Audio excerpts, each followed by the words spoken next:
Pois bem, 8h17, quantos querem ouvir a palavra diz amém. Amém. Então pega a sua Bíblia, por favor. Carta de Paulo aos Romanos.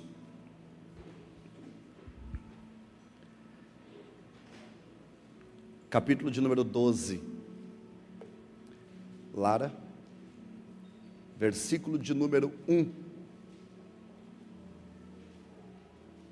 Pode colocar na Almeida corrigida. Isso. Ou melhor, quem está aí é o Luiz. Luiz, coloca o 1 na NAA e o 2 na Almeida corrigida fiel. Você tem essa agilidade aí.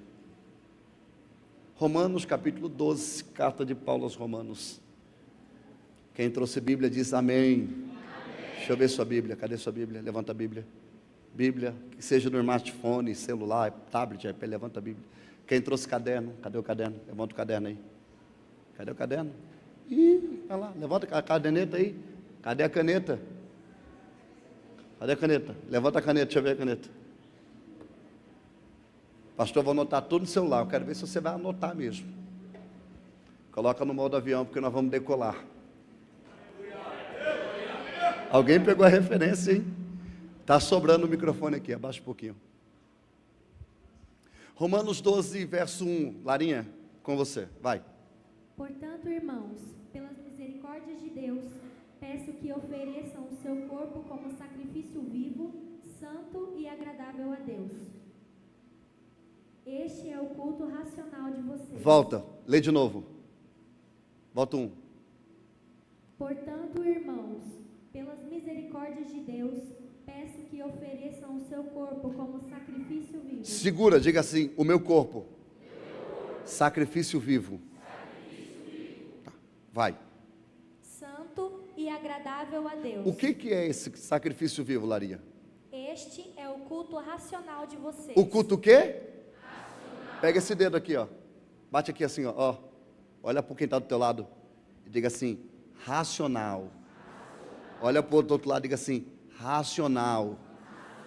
Olha para o outro que está atrás, sei lá na frente, diga racional. O culto não é aqui, ó. É aqui, ó. O problema do culto aqui é um problema. Porque aqui é a alma. Aqui é o que eu sinto. E o que eu sinto agora, daqui a pouco eu não sinto mais. Agora a razão não. Então bate na cabeça e diga, o culto, bate assim, ó, é racional. Vai, verso 2. E não sede conformados com este mundo. Não seja o quê? Conformados com este mundo. Vai. Mas sede transformados pela renovação do vosso entendimento. A renovação da onde? Vosso entendimento. Entendimento é coração ou razão?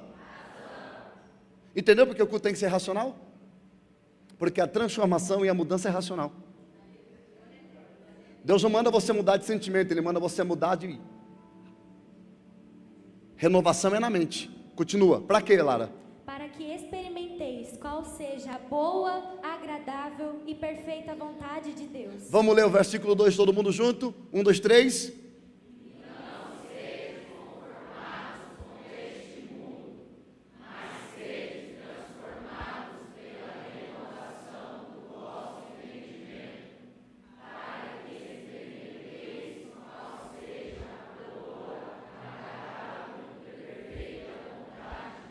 Eu profetizo que você vai viver a boa, agradável e perfeita vontade de Deus. Se você crê, se assente. Se assente. Deixa a Bíblia aberta para você ir riscando aí. O Espírito Santo de Deus, hoje, ele me levou a uma reflexão do que eu poderia conversar com vocês nesta noite. E eu confesso que hoje o culto é bem pedagógico. Então é bom que você anote bastante coisa, porque eu estou te dando uma receita para viver um ano diferente. A temática do culto é antes que o ano vire. Haverá uma virada na minha história, na minha vida.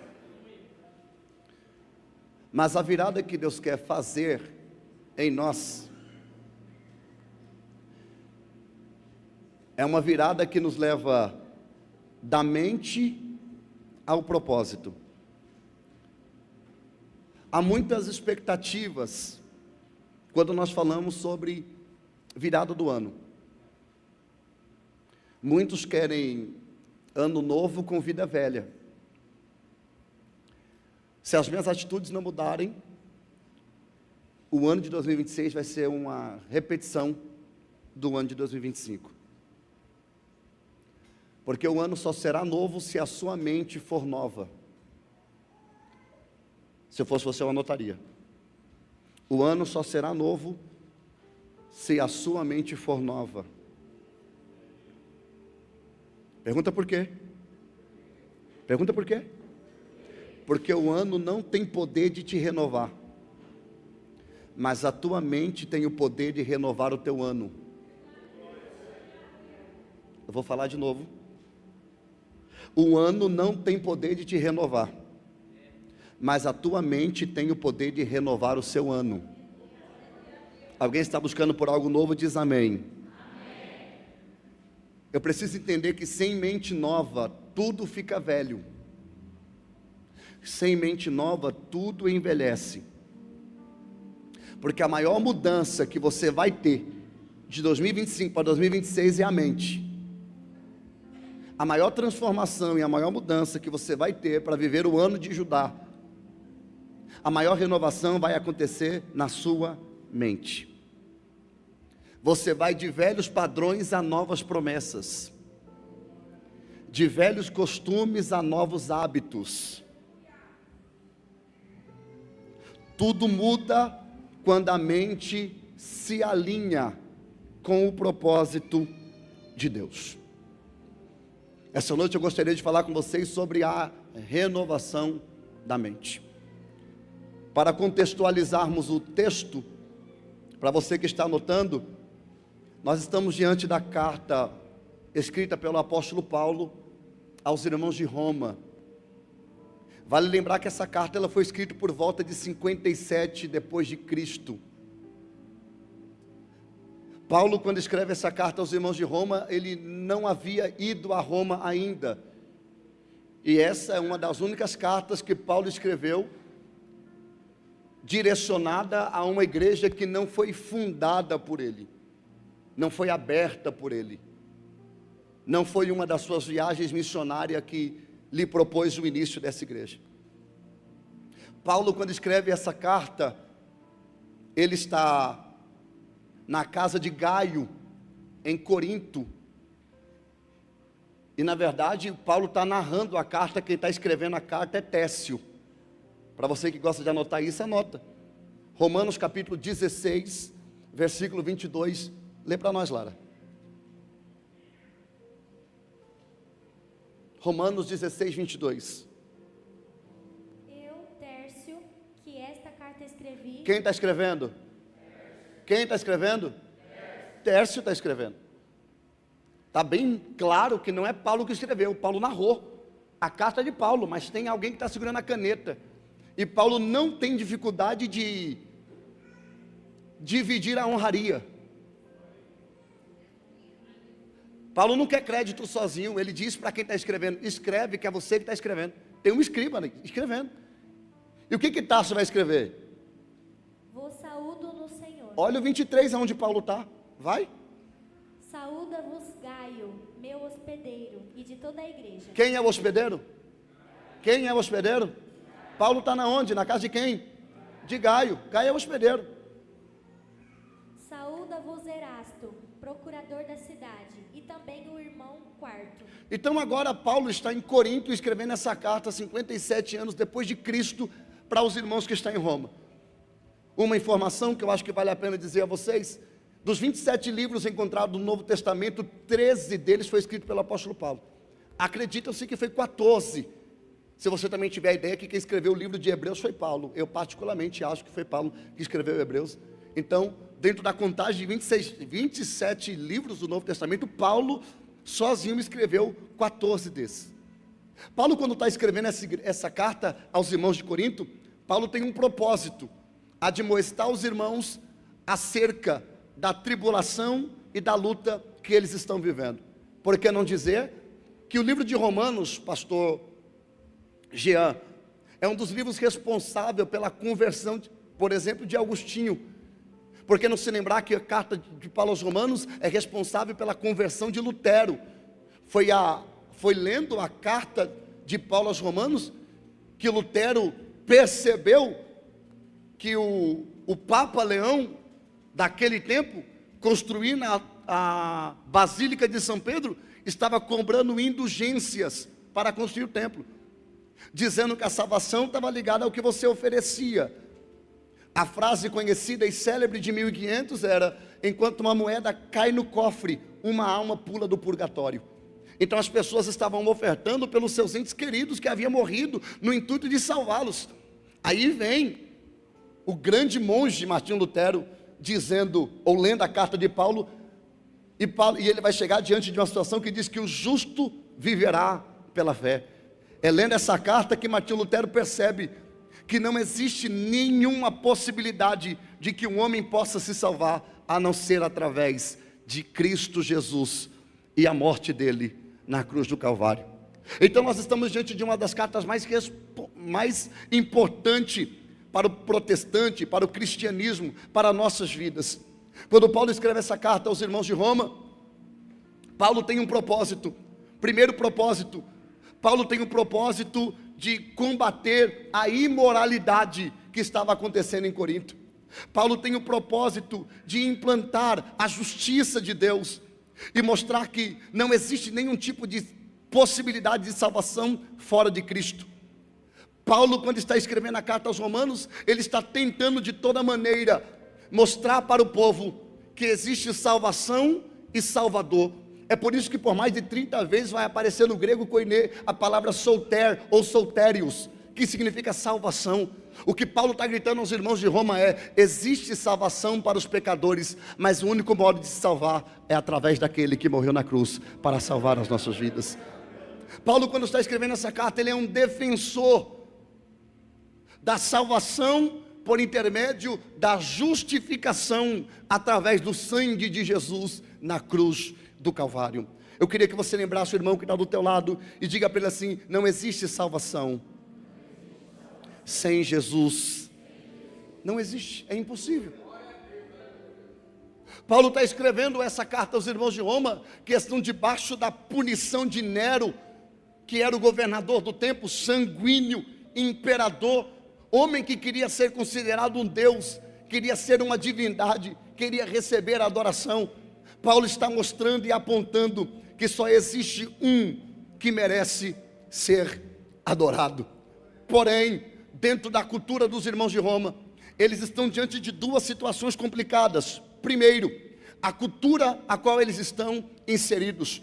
Por quê, pastor? Porque a cultura greco-romana é da onde nascem as primeiras orgias, prostituições. Está ligado à cultura dos romanos, dos gregos. Então era comum ter uma vida de prostituição, era comum uma vida distante do sagrado, era comum viver uma vida distante da oração, distante de Deus. Vale lembrar que os gregos romanos, porque era assim que eles eram chamados, que aqui é o reino misturado de gregos e romanos, eles tinham muito forte a cultura dos deuses do panteão greco-romano, Zeus, Afrodite, Diana. Você vai ver Paulo combatendo isso em todas as suas cartas. Mas um dos cultos que era muito conhecido, principalmente em Roma, era o culto de Afrodite, que era um culto de prostituição, literalmente um culto onde se oferecia o vosso corpo em prostituição. E enquanto uma mulher era consumida por um homem em um ato, aquilo era entregado para uma deusa em adoração. Paulo está olhando para aquele povo e está dizendo: gente, vocês estão aculturados em um ambiente totalmente politeísta. O que é politeísta, pastor? Anote que eu sempre falo disso. O politeísta é vários deuses, é adoração a várias divindades. Vale lembrar, Lucas, que nenhum outro Deus exige exclusividade a não ser o Deus de Israel, Yahvé. é o único Deus que não decidiu, que não aceita que a adoração seja dividida. Deus, o nosso Deus, é o único Deus que não aceita dividir você com ninguém. Eu vou falar de novo isso aqui para você entender. O seu Deus é o único Deus que não aceita dividir você com ninguém. Todos os outros deuses, Zaqueu, aceita dividir, mas o Deus de Israel não. Ele diz: quem me adora, adora somente a mim. A boca que me glorifica, não glorifica outro Deus. A boca que me exalta, não exalta outro Deus. Quem está na minha presença, não está na presença de nenhum outro Deus. Deus quer exclusividade. Mas os irmãos de Roma estão acostumados a misturar a adoração. Eles estão acostumados a ter muitos deuses. Então, quando o cristianismo, Maicon, chega para eles, não chega como uma proposta de mudança, mas chega como uma proposta de mais uma opção. Eu já tenho Zeus, eu já tenho Afrodite, eu já tenho Diana, eu já tenho Hércules, eu já tenho Afrodite, eu já tenho meu panteão montado. O que eles fizeram? Pegaram Cristo e colocaram junto com os demais. Eles não entenderam que quem coloca Cristo tira o restante. Porque enquanto uma cultura precisa de vários deuses para preencherem vários espaços, Yahvé é o Deus sobre todas as coisas e preenche todos os espaços da nossa vida. Mas eles não querem, eu não sei se eu falo isso aqui, eles não querem renúncia, eles querem acrescentar. Mas o evangelho não começa acrescentando. Evangelho não começa com multiplicação e nem com soma. Evangelho se começa com subtração. Eu vou de novo. Evangelho não começa com adição e nem com multiplicação. Evangelho começa subtraindo. É Jesus quem disse: aquele que quiser vir após mim, negue-se a si mesmo. Renuncia às tuas próprias vontades, pega a tua cruz e siga-me. Porque primeiro ele tira, depois ele dá. Eu vou de novo. O evangelho começa tirando e depois te entrega. Diferente do diabo, o diabo começa te entregando e depois te tira. O diabo primeiro te dá, depois te rouba. Deus primeiro tira e depois ele te acrescenta. Provoca alguém que está perto de você e diga: com Deus você começa perdendo. Faz o perdendo assim, ó. Faz o perdendo assim, ó, para ele. Perdendo. Ele vai te tirando, ele vai subtraindo. É por isso que há um choque em muitas pessoas quando se encontram com o evangelho. E é por isso que eu tenho pavor do falso evangelho. Porque o falso evangelho promete para você coisa que Deus não prometeu. Aí com 60 dias de crente você está apanhando mais do que pandeiro em roda de pagode. Essa foi boa. Aí você diz: ai, eu pensei que eu ia parar de sofrer. Não! Jesus disse: nesse mundo tereis aflições. Só assim, eu e a Ione, dois doidos. Nesse mundo tereis aflições. Ele não disse: nesse mundo vai ser só vitória, agora vai dar tudo certo. Ele disse: não, nesse mundo tereis aflições, mas tem de bom ânimo, porque eu venci o mundo. Ele não disse que vai ser fácil, ele disse que você vai chegar. Ele nunca prometeu facilidade para ninguém. Alguém está comigo e diz amém. Amém. Vem comigo. Então, os verdadeiros cristãos, que é os cristãos da renúncia, estão sendo martirizados por conta do cristianismo. Eles estão morrendo. Eles estão virando petisco de leão. Nero, estude sobre Nero, isso aqui é história. Nero abria a barriga das grávidas com espada e colocava gato recém-nascido dentro do ventre e costurava de novo. Enquanto o gato ia com aquela unha fina, alguém já gato novo, aquela unha fina ia rasgando a mulher por dentro, e só parava quando negasse o Cristo. Alguns deles viraram tocha humana, poste de iluminação. Lembrando que a Roma era dividida em duas partes, Roma alta e Roma baixa. A Roma alta ficava os governantes, a Roma baixa ficava os pobres, os plebeus. Então se governava embaixo, mas morava em cima. E o caminho da Roma baixa até a Roma em cima, até a Roma alta, da Roma baixa até a Roma alta, havia uma ladeira, onde se colocava postes, com crentes, cristão amarrado. E quando estava chegando a tardezinha, colocava combustível e tacava fogo.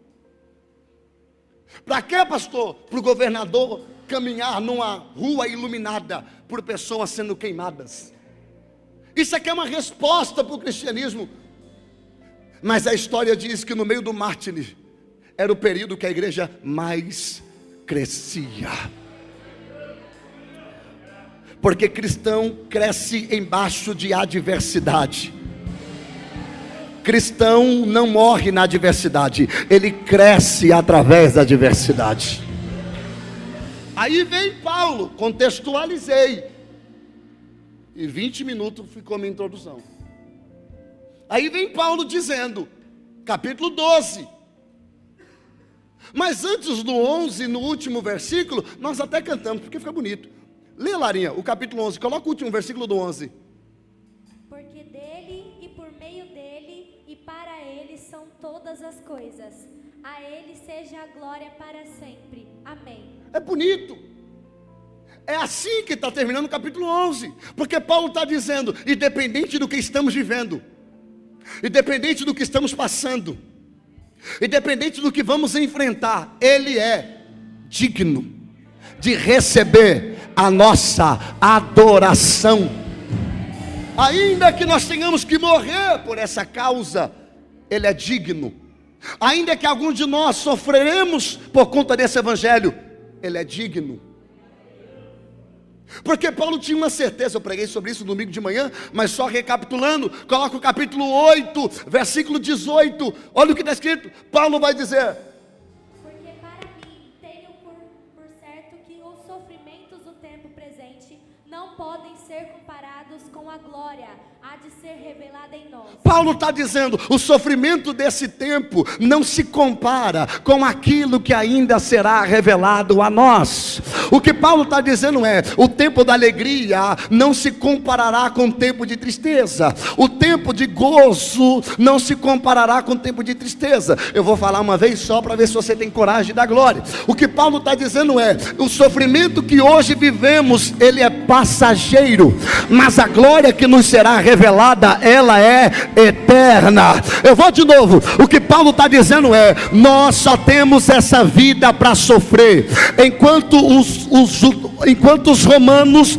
os ímpios só têm essa vida para ser feliz, nós justos só temos essa vida para chorar e para sofrer. Mas esse sofrimento que é passageiro não se compara com a glória em quem nós há de ser revelado. O que Paulo está dizendo é, o que está preparado para a igreja é bem maior do que o sofrimento que hoje ela está vivenciando. Tem alguém que acredita nisso para levantar uma das mãos e dizer glória a Deus e adorar ao nome de Jesus? Olha o que Paulo vai trazer, Hugo, a igreja de Roma. Olha a orientação de Paulo, vê se vai fazer sentido depois da introdução, capítulo 12, verso 1. Paulo vai dizer, portanto, irmãos, pela misericórdia de Deus peço. Se você colocar na Almeida Corrigida Fiel, ele vai dizer, eu rogo. Eu rogo. Pela compaixão de Deus. A palavra utilizada aqui é, eu imploro. Eu solicito de maneira expressiva. Eu imploro a vocês. O que, Paulo? Ele não vai pedir pelo amor dele, ele vai pedir pelo amor de Deus. Que apresente os vossos corpos como sacrifício vivo. O que Paulo está dizendo é, se necessário for, morrer pela causa, estejam prontos, porque da mesma maneira que ele morreu por nós, que nós estejamos dispostos a morrer por ele. Primeira orientação. Segunda orientação, ainda no versículo 1. Paulo vai dizer que esse sacrifício seja santo e agradável. Paulo vai trazer o segundo significado. Isso também é o vosso culto. O vosso culto o quê? Olha o que Paulo está dizendo. Não dá para servir a Jesus por emoção. Porque todo emocionado fica no meio do caminho. Todo emocionado não suporta a aprovação. Quem vem pela empolgação também vai. Eu vou de novo. Quem vem pela empolgação também vai. Quem é movido pela massa, acompanha o hype. Acho que é assim que fala os meninos mais novos aí. É o hype que fala? É o hype? É assim, Zaqueu? Você que é o... Segue o hype. Vê quem está hypado. Movimentos. Não tem uma fé firmada, então é emocional. Eu não estou dizendo que no culto não pode ter emoção, pelo amor de Deus. O culto tem emoção, mas a emoção dentro da razão. Pastor, não peguei. Quando eu estou falando de emoção, eu estou falando de sentimento. Eu não estou falando do teu corpo, os 5 sentidos, visão, audição, tato, paladar. Pô, não, eu estou falando de alma, sentimento, alegria, tristeza, angústia, paz, tudo isso, alma. Você pode dizer para quem está perto de você, você tem alma. É porque a maioria de nós vivemos como se só tivéssemos corpo e espírito. Alguém está comigo? Tem alma aí, você tem alma. E a alma é a mestra, a sede das nossas emoções. Então quando você chora, alma. Quando você sorri, alma. Quando você sente alegria, alma. Tristeza, alma. Felicidade, alma. Quando você pula, alma. Quando você chora, alma. Claro que isso aqui também está ligado ao seu estilo de vida, às suas características. Tem gente que chora, outro que pula, outro que grita. Cada um reage de uma maneira. O melancólico chora. O imperativo igual eu pula. Outros caem no chão. Cada um reage de uma maneira. Mas isso é emocional. Mas Paulo está dizendo, não é proibido ter emoção no culto, mas é necessário que tenha razão. Não entendi, pastor. Paulo está dizendo chore, mas saiba porque está chorando. Pule, mas pule porque sabe que está pulando. Grite, mas saiba porque está gritando. Não seja movido porque todo mundo está fazendo. Faça porque você entende o que está acontecendo. Pastor, por que quando você está em cima você pula e embaixo você pula ainda mais? Porque eu acredito na palavra. O que eu prego para mim faz sentido. A Bíblia aberta aqui não é emoção. Eu não sou charlatão. Eu estou pregando o que eu vivo. Eu estou pregando o que eu acredito. Eu incorporei a Bíblia em mim. Eu respiro Bíblia. Fazem 22 anos que eu aprendi a ler a Bíblia e nunca mais parei. Ela faz sentido para mim. Eu amo ela. Então quando alguém libera algo aqui de cima, para mim não é coincidência. Para mim é cristocidência. Então eu digo, é para mim, eu pego. É para mim, eu agarro. É para mim, não passa. Mas eu não estou fazendo isso pela emoção.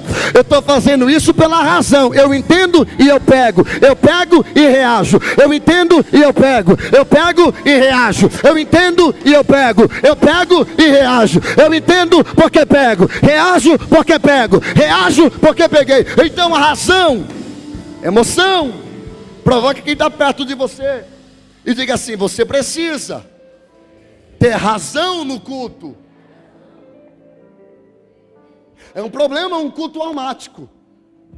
Vontade de falar os negócios aqui vai dar uma confusão. O culto almático é, eu tenho que sentir. Eu estou sentindo. Eu não senti. Eu acho que Jesus não está lá não. Eu não senti. Porque quando eu sinto meu coração assim,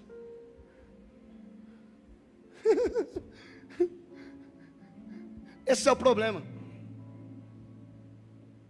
O problema da minha geração é que está sentindo tudo, mas não tem razão em nada. É uma geração que sente no domingo, mas na segunda para de sentir. Vou de novo. É uma geração que na segunda, na terça sente, na quarta não sente mais. Ai, pastor, mas eu gosto assim porque quando eu sinto eu choro. Você chora assistindo dorama.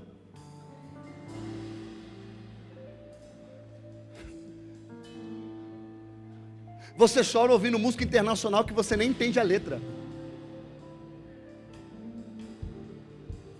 Vou parar.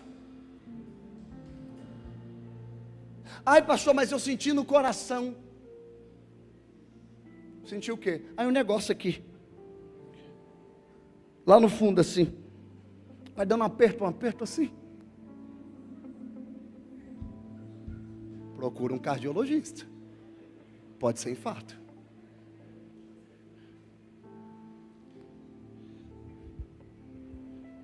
Quando alguém chega aqui dizendo, pastor, eu senti no coração de congregar aqui. Lá no fundo do meu coração. Fala, vamos ver quanto tempo vai durar. Porque essa galera sente toda semana uma direção nova de Deus. O Deus dela está perdido. O Deus dela manda ela para cá, depois manda ela para lá, depois daqui a pouco está no terreiro de macumba. E nem sabe por quê. É porque eu senti. Provoca alguém e diga assim, você não tem que sentir. Você tem que ser racional. Por que as pessoas largam Jesus quando dói? Porque não é ração, é emoção. Mas quando é razão, está tudo dando errado. Você vai largar Jesus? Largar Jesus por quê? O que tem a ver uma coisa com a outra? Não, eu perdi foi o emprego, não foi minha salvação não, tá tudo certo. Não, minha vida está seguindo normal, estou indo para o céu. Se a trombeta tocar é para lá que eu estou indo. Não, eu não sou movido pela bolsa de valores, eu não sou movido por emoções, eu não sou movido por abraço, por aperto de mão, por aprovação humana. Não, eu sou movido por razão, e na razão eu sei. E o que você sabe? Jesus desceu, morreu na cruz, ressuscitou ao terceiro dia, e em breve vai voltar para nos buscar. Alguém tem razão para dar glória a Deus aqui? Segura. Provar que quem está perto de você e diga assim, coloque a razão no seu culto. Aí é o que Paulo vai dizer no versículo 2. Meu tempo está acabando. Verso 2. Aí Paulo vai dizer, não vos conformeis. A palavra aí é, não vos adequeis. Não use o uniforme do mundo. Que mundo? O mundo que eles estão inseridos, que não é tão diferente do mundo atual. Mas sedes transformados pela renovação do vosso entendimento. E eu quero começar a aplicar a mensagem que eu trouxe a vocês. Posso? Anote, se você que está anotando. Ano novo não muda ninguém. Mente nova sim. Anota. Vou de novo. Ano novo não muda ninguém. Mente nova sim. Ah, isso muda. Ah, como muda? Muda tudo. Pastor, o que a virada do ano muda? O calendário. Mas se não mudar a tua mente, também não muda a sua vida. Se você não mudar as sementes, você vai continuar colhendo a mesma coisa. Mas para mudar as sementes, eu preciso mudar a mentalidade. A mente. Posso ouvir um amém? Amém. Paulo diz, não...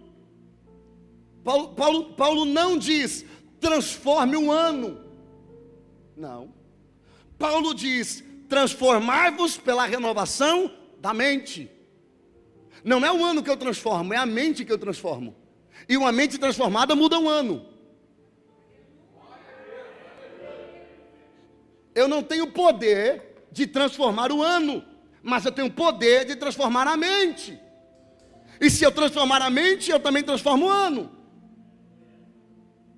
Paulo está dizendo, não se conforme. Como assim, pastor? Há um sistema tentando nos moldar. Não se conforme. Há um sistema tentando dizer que o certo é errado e que o errado é certo. Não se conforme. Tem um sistema tentando acabar com aquilo que acreditamos. Não se conforme. Esse processo de transformação que está acontecendo nas escolas, na política, via televisão, via rede social, via WhatsApp, via Instagram, Facebook, toda a mídia manipula para uma normalidade de algo que não é normal. E Paulo está dizendo, o mundo vai gritar que é normal, mas a igreja precisa gritar, eu não me conformo. Isso aqui, pastor Mauri, não é protesto. O que Paulo está dizendo não é, pega uma bandeira, sai para a rua e sai gritando, não me conformo, não me conformo. Não, o que Paulo está dizendo é, a forma é você, que não pode entrar nela, para tentar se adequar ao que nunca será normal.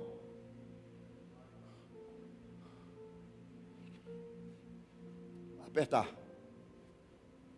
Eu já frequentei ambientes, como a minha esposa, que ao chegar com ela, pessoas me olharam de cima a baixo, como se fosse a coisa mais anormal do mundo, um homem com uma mulher. Não sei se você já viveu essa experiência. Não sei se você já teve esse desprazer. Nós moramos numa cidade pequena. E não é tão proliferado igual nas grandes metrópoles. Mas em São Paulo, alguns ambientes é constrangedor. É isso que Paulo está dizendo. Vocês não serão moldados com os padrões do mundo. Eu vou melhorar para ver se você melhora o seu glória. Simplificando, o que Paulo está dizendo é, não entra na forma deles, para se tornar igual ou para ser aceito. Isso é não se conforme. Não entre na forma. Não se adeque. Eu sinto o peso da mensagem. Mas Paulo vai dar orientação. Além dele dizer para não entrar na forma, ele diz, mas sede transformados. A palavra trans aqui é transferência. A palavra que sobra é forma. Forma aqui está ligada ao lugar onde é criado. Então primeiro Paulo fala para não conformar, que é não entrar na forma, mas se transformar. É não entrar na forma do mundo, mas entrar na forma de Deus. E ser estabelecido de acordo com os propósitos dele. Pastor, o que significa renovação na mente? Anota. No grego a palavra renovação, a palavra que aparece é anakainosis. Anakainosis. Reformar o interior, atualizar. A mente é o centro de comando espiritual. Mudanças começam onde ninguém vê. Não, ai que vontade. Ai que vontade. Falo não, falo. Não adianta transformar aqui e não transformar aqui. Tem gente que aceita Jesus dentro de alguns sistemas. E no outro dia, ela se transforma, ela cultura aquilo na vida, mas ela nem sabe o que está fazendo. É por isso que a minha geração tem crise de identidade, porque não sabe quem são. Mudaram porque alguém disse tem que mudar. Ninguém explicou porque tem que mudar. Então logo diante de uma situação, eu começo a questionar tudo. E eu começo questionando pela roupa, porque foi a primeira coisa que me fizeram mudar. E quando eu questiono sobre a roupa e ninguém tem resposta, eu começo a questionar sobre a minha fé. E aquilo que era para ser genuíno e transformador, se torna peso e prisão. Tem muita gente que não faz, porque a igreja não deixa, porque o pastor não permite. Mudaram a roupa, mas não mudaram a mente. Aperta o cinto. Mudaram a religião, mas não mudaram a mente. Existem muitos católicos evangélicos, católico gospel, aperta. Tem espírita gospel, aperta. Macumbeiro gospel, aperta. Pai de santo gospel. Por quê? Porque mudaram a roupa, o estilo de fala, mas não mudaram a mente. Por que os nossos jovens, quando chegam na faculdade, desviam? Porque vão para a faculdade cheio de fogo, mas com a mente vazia. Tem experiência com o poder de Deus, mas não tem experiência com a palavra. Olhe para cá. Pegue um porco mesmo, um porco. Pega ele no chiqueiro, tira ele do chiqueiro, leva ele para casa, dá um banho nele, lava ele, passa bastante shampoo nele, creme nele. Aí você pega que a sua pele é ressecada, por isso que ele rola na lama. Aí você passa creme hidratante na pele dele, coloca um lacinho na cabeça ou no pescoço, coisa mais linda, um porquinho. Aí depois você pega ele e leva ele no chiqueiro de novo para visitar os parentes e solta. Sabe o que ele vai fazer? Rolar na lama, comer lavragem. Por quê, pastor? Porque tiraram ele do ambiente dele, mas não transformaram a sua mentalidade. Não adianta mudar de lugar e não mudar de mentalidade. Não adianta mudar de igreja e não mudar a mentalidade. Não adianta mudar de emprego e não mudar a mentalidade. Não adianta mudar o ano e não mudar a mentalidade. Não adianta mudar o relacionamento e não mudar a mentalidade. Você vai estragar de novo. Você vai estragar outra vez. Você vai colocar tudo a perder de novo. Ô, gente, eu sou de São Paulo. ZL na veia. E um dos projetos do governo, pastor Mike, é pegar a favela e transformar em prédios CDHU, é isso? Os prédios do CDHU. A favela, barraco, eles quebram tudo, faz casinha, pintam e entrega para aquelas pessoas que eram sem terra. Volta lá depois de um ano. É uma favela vertical. De vez ser uma favela assim que ninguém via, agora é para cima e todo mundo vê. As janelas, com um monte de cueca pendurado para fora.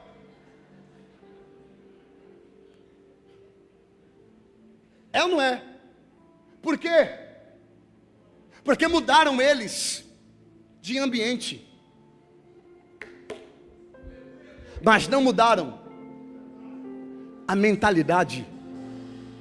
Não adianta você estar em uma igreja onde se prega a palavra, mas você ainda está com a cabeça nos negocinhos que você aprendeu sem sentido lá atrás. Não adianta você mudar de casa, de emprego, se essa mente sua não mudar. Mudança verdadeira começa onde ninguém vê. Vou de novo. Mudança verdadeira começa onde ninguém vê. Eu vou pela terceira vez. Mudança verdadeira começa onde ninguém vê, mas termina onde todo mundo percebe. Você começa onde ninguém vê, mas quando você termina, todo mundo percebe que alguma coisa mudou. O que que mudou? A mente. Mente renovada, anota. Mente renovada troca padrões antigos por verdades eternas. Não entendi, vou apertar. Uma mente renovada entende. Porque aqui não tem, Ricardo. Mas tem gente que é assim, eu aprendi assim. Vovô era assim. Tataravô disse para vovô. Vovô disse para vovó. Vovó disse para papai. Papai disse para mim. E eu vou morrer assim. No quê? Nisso aqui. Você apresenta a verdade. Não,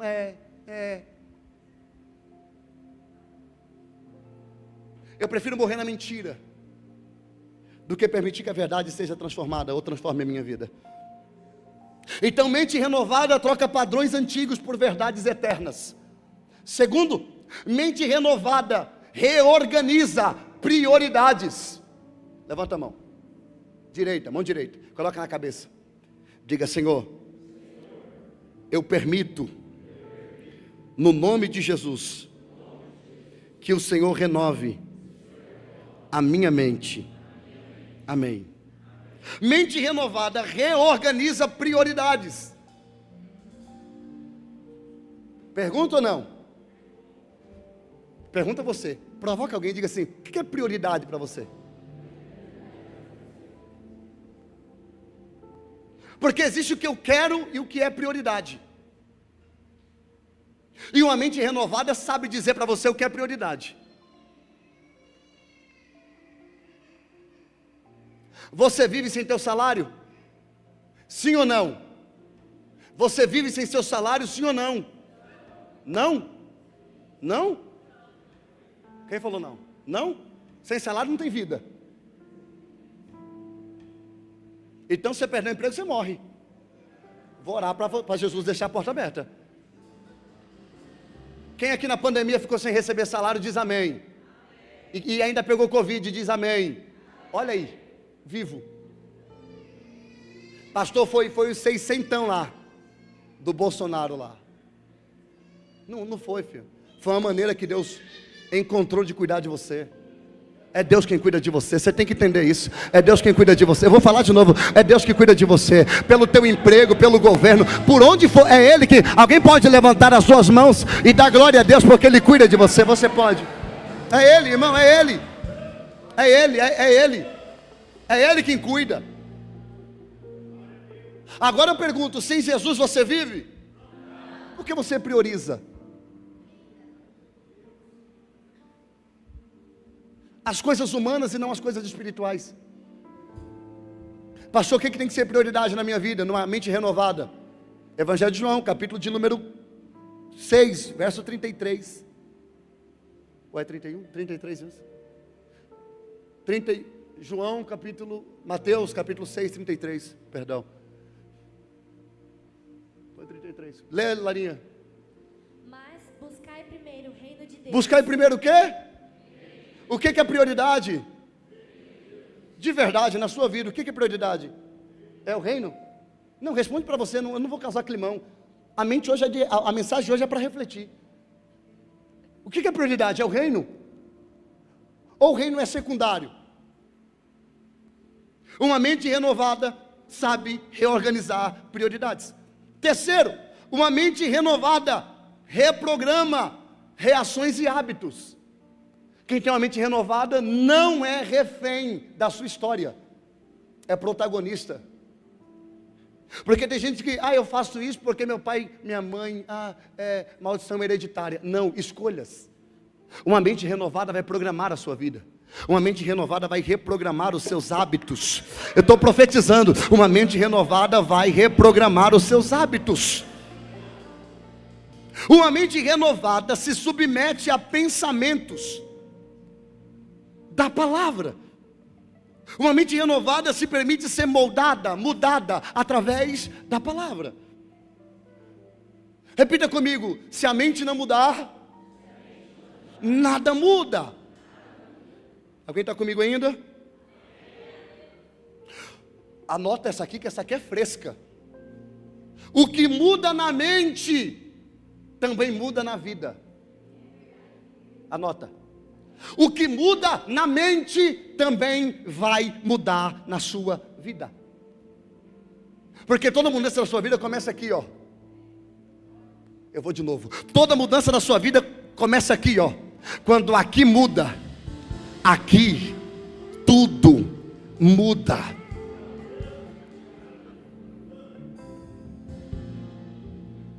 Pastor, ainda não entendi. O que você não transforma internamente, você transfere para o próximo ano. Vou falar de novo para você anotar. O que você não transforma internamente, você transfere para o próximo ano. Aí fica dizendo: nossa, esse ano foi igualzinho ao ano passado. Você mudou no quê? Nada. Se não muda a semente, também não muda a colheita. Fala ou não? Você pode trocar de agenda, de roupa, de endereço, de emprego, de projeto, de religião. Mas se a mente continuar igual, o ano continuará igual. Deixa eu partir para o fim. Levanta a mão direita comigo assim. Coloca na sua cabeça. Isso é profetizar para você. Hoje é mais individual o negócio aqui. Diga assim: Senhor, eu preciso entender essa direção e aplicar isso na minha vida. Você no templo ou você na sua casa, anote isso.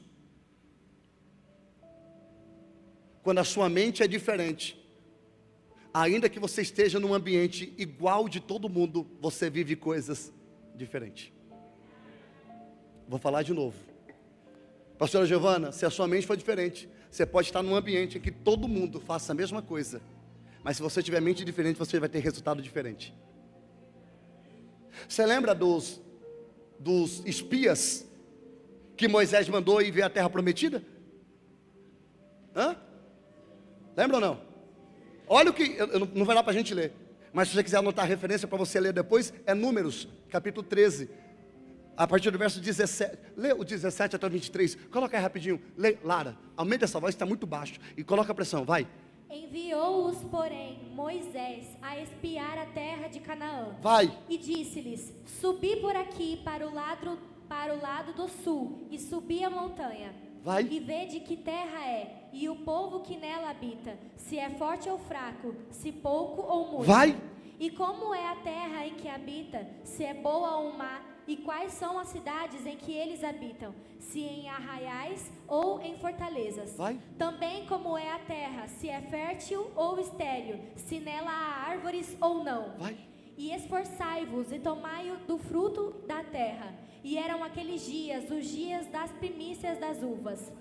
Assim subiram e espiaram a terra, desde o deserto de Zim até Reob, a entrada de Amate. Vai. E subiram para o lado do sul e vieram até Hebrom. E estavam ali Aimã, Sesai e Talmai, filhos de Anak. Hebrom foi edificada 7 anos antes de Zoã, no Egito. 23. Depois foram até ao vale de Escol, e dali cortaram um ramo de vide com um cacho de uvas, o qual trouxeram 2 homens sobre uma vara, como também das romãs e dos figos.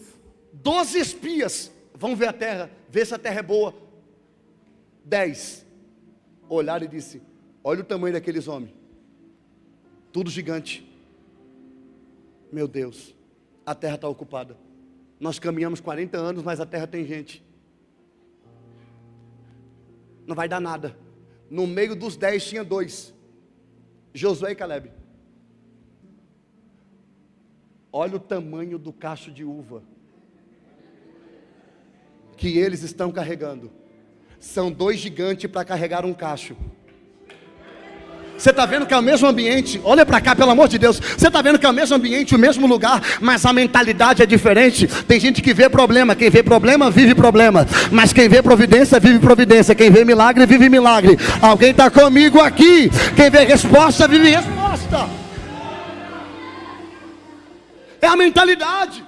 Ô, gente, quando eles voltaram murcho. Coloca na NA. Olha o 14. Coloca o versículo 6 do capítulo 14. Lê, Lara.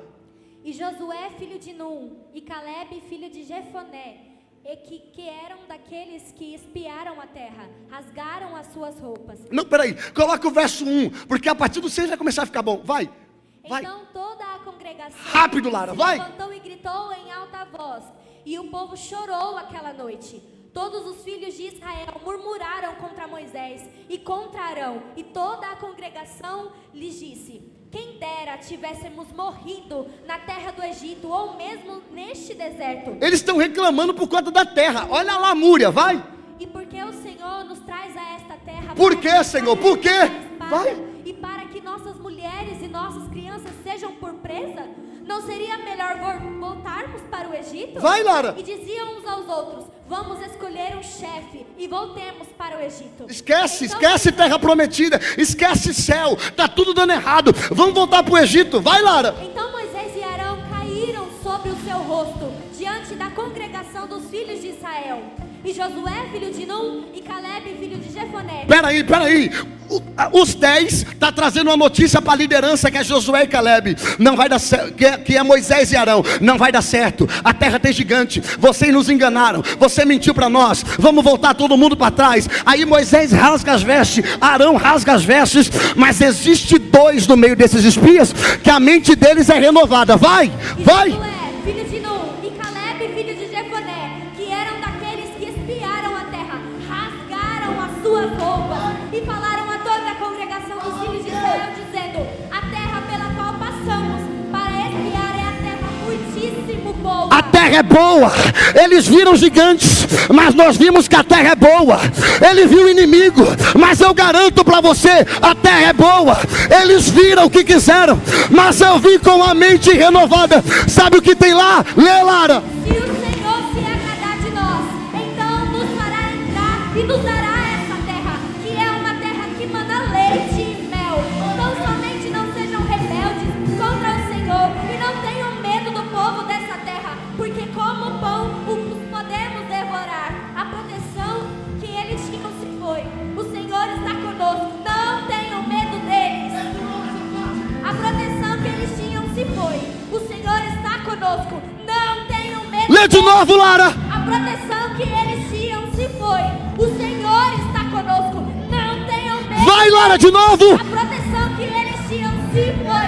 O Senhor está conosco, não tenham medo deles. Olha o que uma mente renovada faz. Alguém disse, tem gigante, mas quem tem a mente renovada está dizendo, pela proteção deles se foi. O Senhor está conosco, não tenha medo deles. Por que, Lara? Vai. 10. Apesar disso, toda a congregação disse que Josué e Caleb deviam ser apedrejados. Porém a glória do Senhor apareceu na tenda do encontro a todos os filhos de Segura esses instrumentos. Lê o 10 de novo, Lara, vai. Apesar disso, toda a congregação disse que Josué e Caleb deviam ser apedrejados. Sabe o que esses 2 têm que ter? Morrer. Sabe o que esses 2 têm que fazer? Morrer. Porque quem tem a mente renovada começa sendo apedrejado. Quem renova a mente primeiro pula fora do aquário, sai dentro da casinha. Aí quem fica dentro da casinha chama de rebelde. Olha lá os rebelados. Olha lá, não sou rebelado, eu sou livre. A cruz me libertou. Não, eu não estou preso na bolha, eu saí da bolha. Alguém está dizendo, vamos apedrejar quem tem a mente renovada. Mas olha o que aconteceu. Lê, Lara. Porém a glória do Senhor apareceu na tenda do encontro a todos os filhos de Israel. Porque quando alguém disse, vamos matar quem tem a mente renovada, a glória de Deus desceu na tenda e disse, quem tem a mente renovada não morre. A minha glória desce e protege. Provoque quem está perto de você e diga assim, Deus está renovando a sua mente. Você crê? Diz glória. Eu preciso terminar. Segunda mente que Deus tem que mudar é uma mente vitimista. É a mente de um homem por nome de Gideão, capítulo 6. O Senhor vai falar com ele, verso 15. O Senhor vai aparecer no 11, vai dizer, Gideão, o Senhor é contigo, valão valoroso e tal. Ele vai dizer, como é que o Senhor pode ser comigo se esse mal nos sobreveio? Aí o Senhor vai dizer para ele no versículo de número 14. Então o Senhor virou para Gideão e disse: vá nessa tua força, e você livrará Israel das mãos dos midianitas. Não é verdade que eu estou enviando você? Olha o 15. Gideão respondeu: ah, Senhor, como livrarei Israel? Eis que a minha família é tão pobre, a mais pobre de Manassés, e eu sou menor da casa de papai. É como se falasse para Deus: Deus, você não sabe o que está falando. Não, Deus, você se enganou, tu não sabe o que está falando. Como é, Gideão? Não dá para ser ou não, vê se tem outro disponível, porque aqui em casa aqui nós está duro. Não, aqui nós não temos uma moeda, estamos vendendo o almoço para comer a janta. O que é isso, pastor? Uma mente vitimista. Vou falar isso aqui não, que vai dar problema. Falo não. Você entrar em 2026 pensando que os outros vão ter dó de você, ninguém tem dó de você. Vou falar de novo, pronto. Quebrei o tabu. Ninguém tem dó de você. Pelo contrário, estão bloqueando você porque não aguenta mais você reclamando. Só reclama, cara. Murmurando, murmura, tudo, nunca está bom. Deus está dizendo: ô Gideão, muda essa mente. Eu estou te chamando. Ô Gideão, muda essa mente, eu estou te direcionando. Ai, que vontade de falar. Gideão, muda, Gideão. Muda que eu te respaldo, Gideão. A guerra não muda enquanto a mentalidade não mudar. A guerra não muda enquanto a mentalidade não mudar. Eu vou de novo. O resultado não muda enquanto a mentalidade não mudar. O resultado não muda enquanto a mentalidade. Para de querer chamar atenção com vitimismo. Agarra a palavra e diz: eu vou, vai dar certo. Maior é quem me chama, maior é aquele, oh aleluia, maior é aquele que me chamou. Mente renovada, diga mente renovada. Isaías capítulo 6, ele teve a visão com o trono de Deus, mas ele só aceita o chamado quando a mente dele é mudada, porque a revelação elevou a mentalidade. A revelação elevou a mentalidade. Levanta as duas mãos, deixa eu liberar. A revelação vai elevar a sua mentalidade. Eu vou de novo. A revelação da palavra vai elevar a sua mentalidade. Tem alguém para pegar essa palavra? Tem alguém? Você lembra do filho pródigo? Eu tenho que terminar, eu vou só correndo. Lembra do filho pródigo? Quando é que as coisas começaram a mudar? Você lembra? Ele estava na onde? Cuidando de quem? Dos porcos. E aí o texto diz que ele caindo. O que é caindo em si, pastor? O famoso caiu a ficha. O tique e o teco funcionou. Eu estou querendo comer bolota de porco. Quantos trabalhadores de meu pai têm abundância de pão? Ele não está lá, Zaqueu, está tudo acontecendo aqui, ó. Ai, que...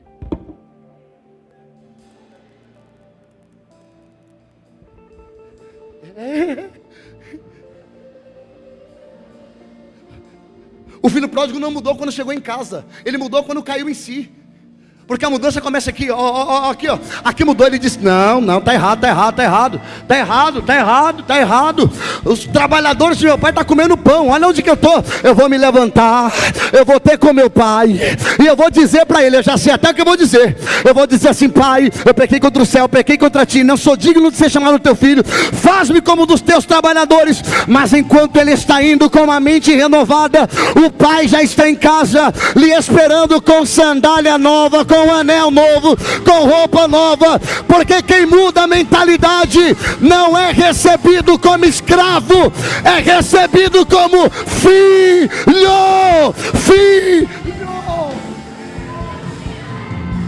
Provoca alguém que está perto de você, coloca a mão nele e diga assim: não viva como escravo, viva como filho. Não viva como escravo, viva como filho. Não viva como escravo, viva como filho. Tem alguém comigo aqui? Existe alguém comigo aqui? Pastor, quando é que começa a restauração? A restauração começa quando a mente volta para o lugar. Não é verdade ali, não sei de onde veio. A restauração começa quando a mente volta para o lugar. Lembra de Paulo perseguindo a igreja? O que foi mudado em Paulo? O que foi mudado em Paulo? A mente. A mulher samaritana no poço. O Senhor mudou a vida dela ou a mente dela? A mente, com a mudança de mente, o que mudou? A vida. Nós queremos mudar a vida sem mudar a mente. Vou tentar de novo. Nós queremos mudar a vida sem mudar a mente. E Deus está dizendo, muda a mente, eu mudo a vida. Muda a mente, eu mudo a vida. Muda a mente, eu mudo a vida.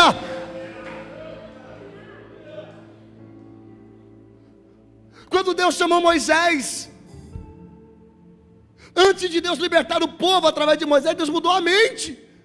Pedro, porque Pedro, nós falamos o ano inteiro de Pedro. Que trabalho que deu para a mente daquele cara virar, velho. Mas virou. E quando a mente virou, o que mudou? O que mudou quando a mente virou? Tudo. Tudo. Provoca alguém que está perto de você e diga, não se conforme.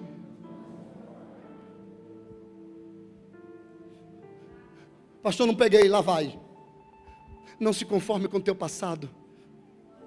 Não se conforme com a paralisia do medo. Não se conforme com a adaptação do pecado. Não se conforme, não aceite viver debaixo daquilo que te afasta da promessa de Deus. Você foi chamado para ser moldado. Você foi chamado para ser moldado. Você foi chamado para ser moldado. O mundo não vai te mudar, mas você vai mudar o mundo. Eu vou de novo, não é o mundo que vai te transformar, é você que vai transformar. Será que tem 3 mãos levantadas? Eu tenho 5 minutos para terminar essa palavra. Não é o mundo que vai te transformar, é você que vai transformar o mundo. Posso dar a receita do bolo? Posso ou não? Pastor, como mudar a mente? Agora é hora de anotar, né? Pastor, eu tenho problema com esse negócio da mente. Olha aí, coloca o texto. Lê de novo. A renovação da mente. A renovação da mente. Para que então experimenteis a boa, agradável e perfeita vontade de Deus. Anota a primeira ferramenta para você mudar a sua mente. A mente é mudada pela palavra. Anote. Pastor, o que muda a mente? A Bíblia. Um aleluia ali. É a Bíblia que muda a mentalidade. É a Bíblia que muda a mente. A Bíblia não é apenas lida, ela também lê você enquanto você lê ela. Olha o Glauber balançando a cabeça ali, ó. Não é você que lê a Bíblia, é a Bíblia que te lê. Alguém já pegou isso aí? Não, nunca. Toda vez que eu leio a Bíblia eu encontro um erro. Todos eles em mim. Porque a Bíblia, ei, olha aqui nos meus olhos verdes. A Bíblia não mostra o teu pecado, a Bíblia mostra o meu. É por isso que nós não lemos a Bíblia, porque a Bíblia não revela o pecado do outro. A Bíblia revela o nosso pecado. É por isso que trocamos a Bíblia pelo Instagram. Porque o Instagram cuida da vida do outro, a Bíblia cuida da minha vida. Para não dar climão.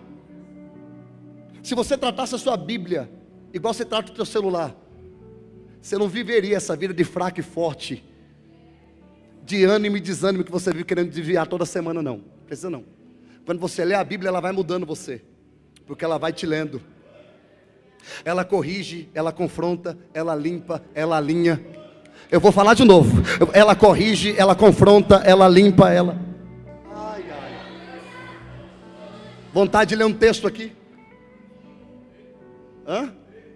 Coloca Mateuzinho 7 24, Larinha. Devagar, Lara, porque eu estou sem pressa, eu tenho 3 minutos. Você entendeu tudo? Então vai. Todo aquele, pois, que escuta estas minhas palavras. Escuta o quê? As minhas palavras. E as pratica. Para. Então não é só escutar. Eu não falto culto. Não muda nada. Você assiste culto. Agora quando você pratica o que você ouve, tudo muda. Não vem dizer para mim que a sua vida, que você é e está como está, se você pratica aquilo que você ouve aqui. Não. É o mesmo ambiente, porque alguns mudam e outros não. Porque alguns escutam, outros praticam. O pastor é o mesmo, o louvor é o mesmo, o altar é o mesmo, a geografia é a mesma. Porque uns mudam e outros não. Porque depois de um culto como esse, alguns saem alimentados e outros bravos. Porque uns escutam, outros praticam. Mas os que praticam é como, Lara? Lê, Lara, só para você. Todo aquele, pois, que escuta estas minhas palavras e as pratica, assemelhá-lo-ei ao homem prudente, que edificou a sua casa sobre a rocha. Na onde? A sua casa sobre a rocha. Vai. E desceu a chuva, e correram rios, e assopraram ventos, e combateram aquela casa, e não caiu. Não, diga para quem está perto de você, não caiu. Não diga assim, quem ouve, pratica, constrói, e não cai.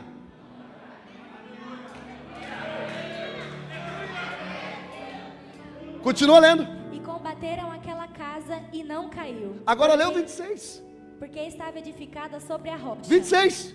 E aquele que ouve estas minhas palavras e não as cumpre, compará-lo-ei ao homem insensato. Para! Você percebeu que os dois escutam, mas só um pratica? Não. Eu vou tentar de novo para esse lado aqui. Os dois ouviram, mas só um praticou. O que praticou é considerado o homem que construiu na rocha. O que ouviu e não praticou? Compará-lo-ei ao homem insensato que edificou a sua casa sobre a areia. Percebe-se que o culto está acontecendo para o mesmo grupo, mas um escuta e pratica, o outro escuta. Hoje não foi tão legal igual domingo. Eu pensei que ia ser do mesmo jeito.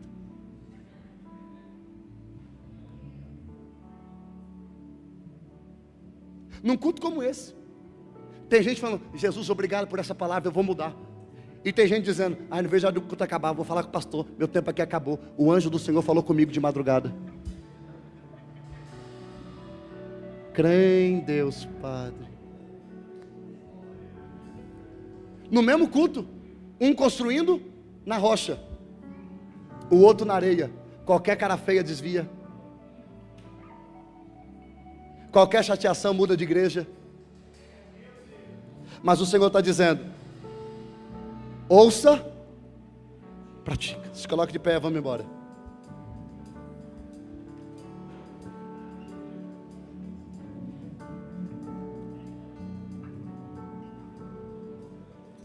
Segunda receita de transformação, depois você pega no YouTube, eu só vou falando para me terminar os bolsos. Pela rendição diária. Segura, diga para quem está perto de você: você precisa se render diariamente, e não só de terça e domingo. Terceiro, pela vigilância dos pensamentos. Pensamentos ruins podem frequentar a sua cabeça, mas não pode fazer morada em seu coração. Não se permita conviver com pensamentos que te arranque do lugar onde Deus te plantou. Um passarinho pode até pousar na tua cabeça, mas só faz ninho se você deixar. Quarto, pela obediência prática. Ouça e pratique a palavra de Deus. Coloca a mão no teu coração, deixa eu orar por você. Eu não vou chamar ninguém na frente. Terminei.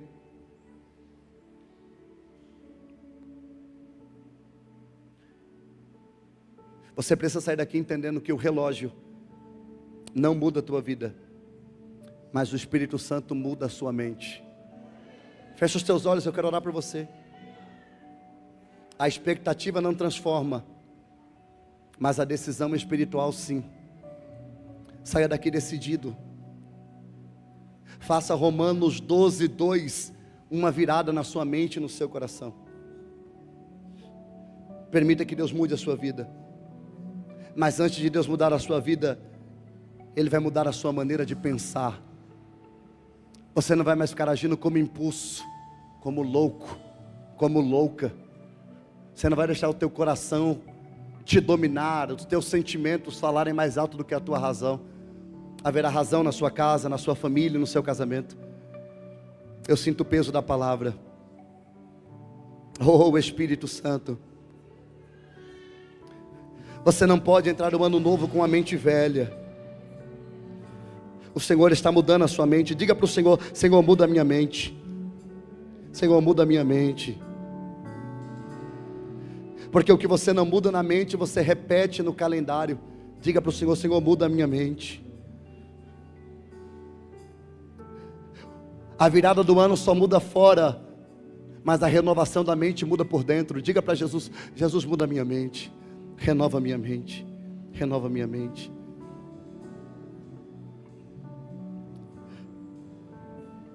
Oh, meu Pai, não é o tempo que transforma a mente, é a mente que transforma o tempo. Diga para o Senhor: Senhor, renova a minha mente.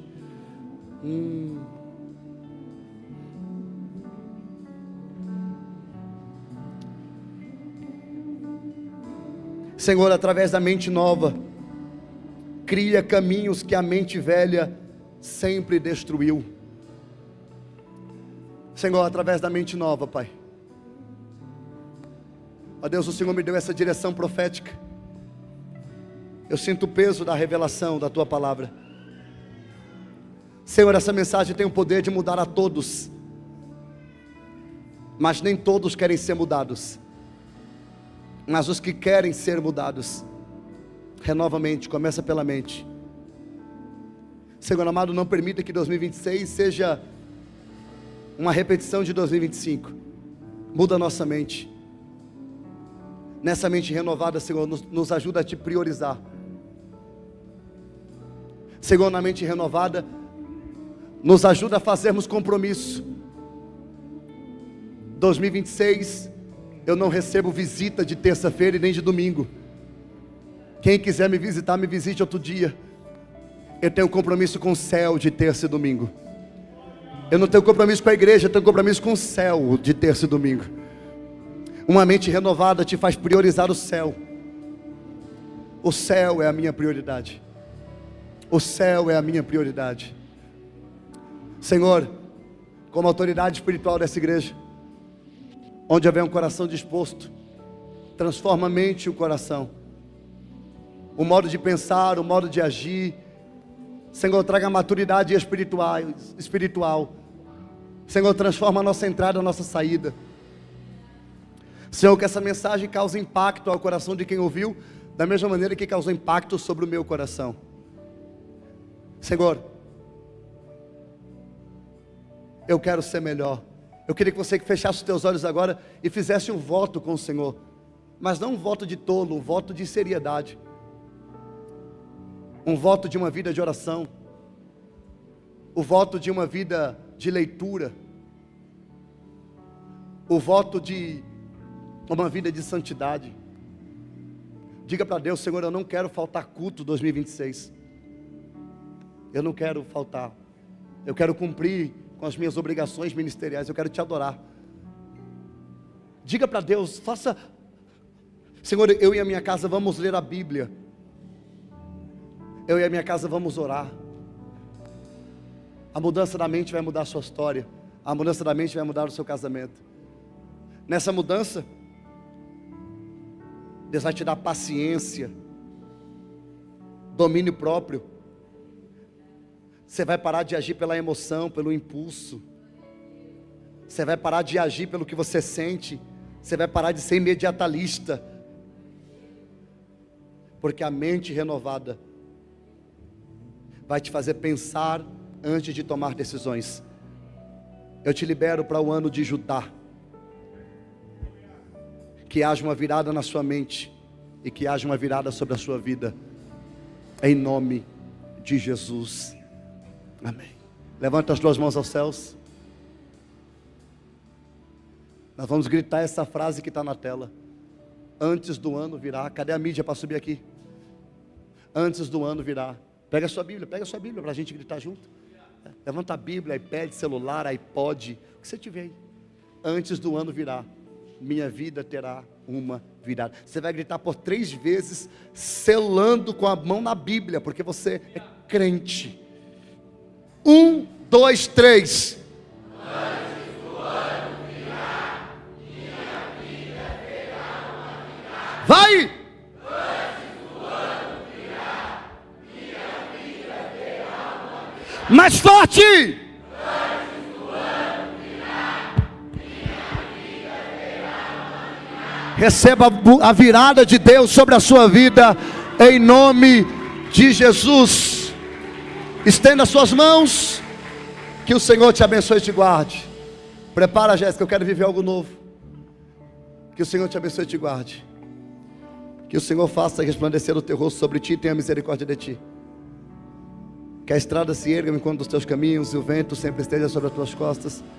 Que o sol brilhe quente sobre a tua face. E até que nos encontramos novamente, que o Senhor te guarde, te proteja e te abençoe na palma de suas mãos. Que a graça do Senhor Jesus, o amor de Deus, as consolações do Espírito permaneça com todos nós, não só hoje, mas para todo sempre. Só quem vai viver uma virada, diga bem forte: